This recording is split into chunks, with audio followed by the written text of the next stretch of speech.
जय सिया राम। मैं ज्योति झा आप सभी का सनातन रहस्य में स्वागत करती हूँ। आशा करती हूँ आप सभी सनातनी का भरपूर सहयोग प्राप्त होगा। आप सभी से अनुरोध है कि भक्ति में लीन होने से पहले एक लाइक ज़रूर कर दें। आज मैं आप सभी को गरुड़ पुराण का प्रथम अध्याय सुनाने जा रही हूँ। ध्यानपूर्वक सुने। भगवान श्री विष्णु तथा गरुड़ के संवाद में गरुड़ पुराण सारोद्धार का उपक्रम, पापी व्यक्तियों की इस लोक तथा परलोक में होने वाली दुर्गति का वर्णन, 10 गात्र के पिंडदान से यातना देह का निर्माण। इस गरुड़ पुराण के सुनने और पढ़ने से स्वाभाविक रूप से पुण्य लाभ तथा अंतःकरण की शुद्धि और भगवान में हृदय का रमना तथा विषयों से विरक्ति हो जाती है। व्यक्तियों को ऐहिक और पारलौकिक हानि लाभ का वास्तविक ज्ञान भी प्राप्त हो जाता है। जीवन में कर्तव्य निश्चय करने की शिक्षा भी प्राप्त होती है। इसके अतिरिक्त पुत्र पौत्रादि पारिवारिक व्यक्तियों की परमार्थ आवश्यकता और उनके कर्तव्य बोध का ज्ञान भी इससे प्राप्त हो जाता है। इस तरह यह अत्यधिक उपादेय, ज्ञानवर्धक, सरस तथा यथार्थ अभ्युदय और कल्याण में पूर्ण रूप से सहायक है। आशा है सर्वसाधारण इससे लाभान्वित होंगे। एक समय सौनक आदि 88,000 ऋषि विष्णु क्षेत्र नैमिषारण्य में स्वर्ग की प्राप्ति हेतु 1000 वर्ष वाले सत्र नायक यज्ञ को करने के लिए एकत्र हुए। एक बार प्रातः हवन आदि कार्यों का संपादन करके सभी मुनियों ने सत्कार किए गए आसन पर विराजमान सूर्य जी से आदरपूर्वक पूछा। ऋषियों ने पूछा, हे सूर्य जी, हमने सुख प्रदान करने वाले देव मार्ग को सुना, अब आप डर को देने वाले यमलोक मार्ग को हमें सुनाने की कृपा करें। जैसे संसार के दुख उससे पैदा हुए क्लेशों को नष्ट करने में जीव इस लोक और परलोक में किस प्रकार दुख आदि भोगते हैं, वह हमें सुनाने की कृपा करें। सूर्य जी बोले, हे ऋषियों, यमलोक का मार्ग अत्यंत कठिन है, परंतु पुण्यवान व्यक्तियों को सुख देने वाला तथा पापी व्यक्तियों को दुख पहुंचाने वाला है। गरुड़ जी ने इस कथा को विस्तार से सुनाने के लिए भगवान विष्णु जी से पूछा था। भगवान ने जिस तरह गरुड़ जी से कहा, उसी तरह तुम्हारे संदेह को दूर करने के लिए मैं कहूँगा। एक समय बैकुंठ में सुखपूर्वक विराजमान परम गुरु श्री हरि से विनता के पुत्र गरुड़ ने विनयपूर्वक सिर झुकाकर पूछा। गरुड़ जी ने कहा, हे भगवान, अनेक प्रकार से आपने मुझसे भक्ति मार्ग कहा और भक्तजनों की उत्तम गति को बताया है। इस समय मैं भयंकर यमलोक मार्ग को सुनना चाहता हूँ। आपकी भक्ति से विमुख व्यक्तियों का यमलोक में जाना मैंने सुना है। आपका नाम स्मरण करना अति आसान है। उसके उच्चारण करने में कुछ परिश्रम नहीं करना पड़ता। सबके मुख में जीभ भी है, फिर भी वे नरक में जाते हैं। ऐसे नराधम लोगों को बारंबार धिक्कार है। इस कारण हे स्वामी, पापी मनुष्यों की जो गति होती है वह मुझे बताएं और यमलोक मार्ग में जाते हुए किस प्रकार के दुखों को भोगते हैं वह भी बताएं। श्री भगवान बोले, हे पक्षिंद्र, सुनो, मैं उस यमलोक मार्ग के विषय में बताता हूँ जिस मार्ग से पापी जन नरक की यात्रा करते हैं और जो सुनने वालों के लिए भी दुखदायी है। जो प्राणी हमेशा पापों में लिप्त रहते हैं, दया और धर्म से रहित हैं, जो दुष्ट लोगों की संगति में रहते हैं, सत्य शास्त्र और सत्संगति से विमुख रहते हैं, जो अपने को स्वयं प्रतिष्ठित मानते हैं, अहंकारी हैं तथा धन और मान के मद में चूर हैं, आसुरी शक्ति को प्राप्त हैं तथा दैवी संपत्ति से रहित हैं, जिनका चित्त अनेक विषयों में आसक्त होने से भ्रांत है, जो मोह के जाल में फंसे हुए हैं और कामनाओं के भोग में ही लिप्त हैं। ऐसे लोग अपवित्र नरक में गिरते हैं। जो व्यक्ति ज्ञानवान होते हैं वे परम गति को प्राप्त होते हैं। पापी लोग दुखपूर्वक यम की यातना को भुगतते हैं।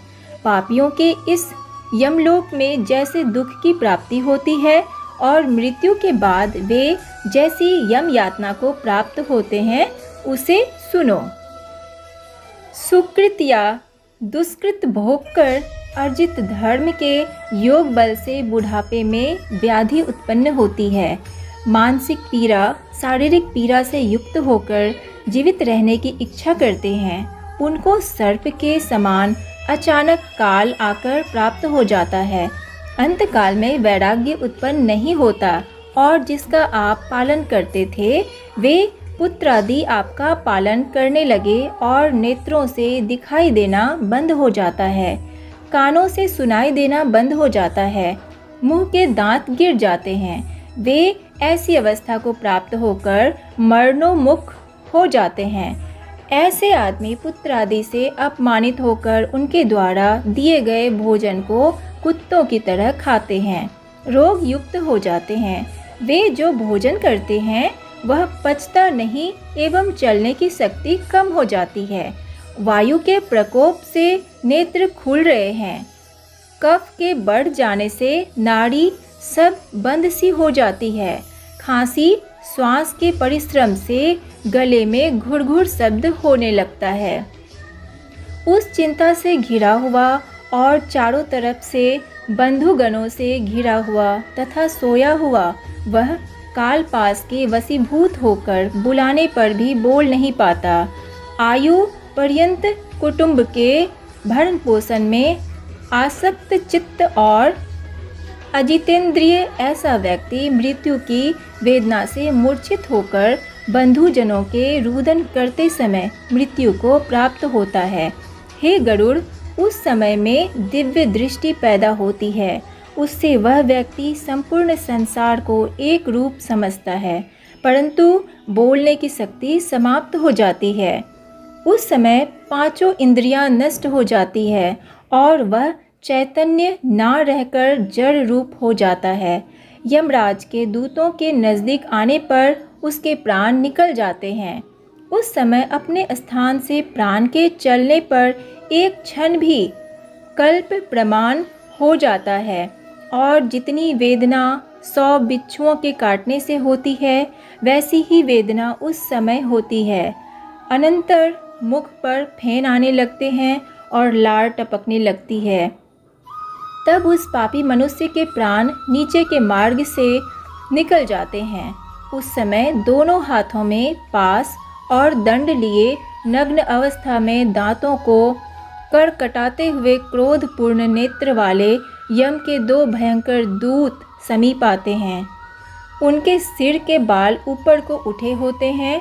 उनका रंग कौवे के समान काला होता है और उनके मुख तिरछे होते हैं तथा उनके नाखून शस्त्रों के समान होते हैं। उन्हें देखकर भयभीत हृदय युक्त वह मरणासन्न मनुष्य मल मूत्र का विसर्जन करने लगता है। अपने पंच भौतिक शरीर से हाय हाय करते हुए यमदूतों के द्वारा पकड़ा हुआ वह अंगुष्ठ मात्र प्रमाण का व्यक्ति अपने घर को देखता हुआ यमदूतों के द्वारा यातना देह से ढक कर गले में बलपूर्वक पासों से बांधकर सुदूर यम मार्ग पर यातना हेतु उसी तरह ले जाया जाता है जिस तरह राजपुरुष दंडनीय अपराधी को पकड़कर ले जाते हैं। इस तरह ले जाते हुए उस जीव को यम के दूत गर्जना करके डराते हैं और नरकों के तीव्र भय का पुनः पुनः वर्णन करते जाते हैं। जल्दी करो, तुमको यमलोक में ले जाकर कुंभी आदि नरक में ले जाएंगे, इसलिए देर मत करो। यमदूतों के इन वचनों को सुनकर और बंधुजनों का प्रलाप सुनकर पापी व्यक्ति उच्च स्वर में विलाप करने लगते हैं और यमदूत उनको ताड़ना देते हैं। यमदूतों की तर्जना से हृदय भेदन होने लगता है और कंपन से मार्ग में चलते कुत्तों के काटने से दुखी हो स्वयं द्वारा किए हुए पापों को याद करते हुए चलते हैं तथा भूख प्यास से व्याप्त तथा दावानल पवन भी तपायमान है और भर भूजे जैसी गर्म बालू वहाँ बिछी हुई है। इस कारण से चलने में असमर्थ हैं। उस पर भी पीठ पर चाबुक की मार से चलना पड़ता है और विश्राम करने के लिए कोई स्थान नहीं होता। स्थान स्थान पर क्लांत होकर गिर पड़ते हैं और मूर्छा आ जाती है, फिर उठकर खड़ा हो जाता है। इस तरह पापी व्यक्ति को अंधकार रूपी मार्ग से यमलोक को ले जाते हैं। यमलोक 99,000 योजन अलग है। वहाँ पापी मनुष्य को 2-3 मुहूर्त में ले जाते हैं। इसके बाद यमदूत उस प्राणी को भयानक नरक यातना दिलाते हैं।